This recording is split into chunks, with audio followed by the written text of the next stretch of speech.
வணக்கம். கம்யூனிகேஷன் நம்ம வாழ்க்கையில ரொம்ப இன்றியமையாத ஒரு விஷயம்.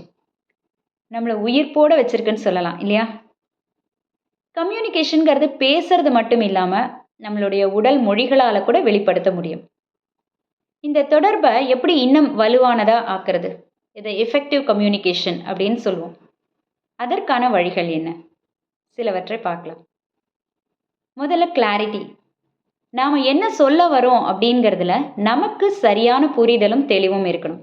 அப்பதான் அத எடுத்துட்டு போய் மத்தவங்கள்ட்ட சேர்க்க முடியும். நம்ம சொல்ல வர விஷயத்த சரியா சொல்ல முடியும். 2வது வளவளவளன்னு பேசுறத விட, ஷார்ட் அண்ட் ஸ்வீட்டா நாம சொல்ல வரத சொன்னோம்னா, கேட்கிறவங்க ஆர்வமா கேட்பாங்க. 3வது குறுக்கிடாம இருக்கிறது. அவங்க பேசும்பொழுது முதல்ல அவங்கள முழுமையா பேச விட்டுட்டு நாம கவனிக்கணும். அப்புறம் நம்மளோட கருத்த சொல்லணும். பாதியில குறுக்கிட்டு, அத தடுத்து நாம ஏதாவது பேசுறது, அதெல்லாம் இல்லாம இருந்தா தேவையற்ற குழப்பங்கள் வராது. இது எல்லாத்தையும் விட முக்கியமான விஷயம், கம்யூனிகேஷன்ங்கிறது பேசுறது மட்டும் இல்ல. எப்ப பேசணுமோ அத பேசணும். எப்ப அமைதியா இருக்கணுமோ அமைதியா இருக்கணும். எப்ப மற்றவங்கள பேச விடணுமோ அப்ப அவங்கள பேச விடணும். எப்ப பேச வேண்டாமோ அப்ப பேசாமல் இருக்கிறது ரொம்ப நல்லது.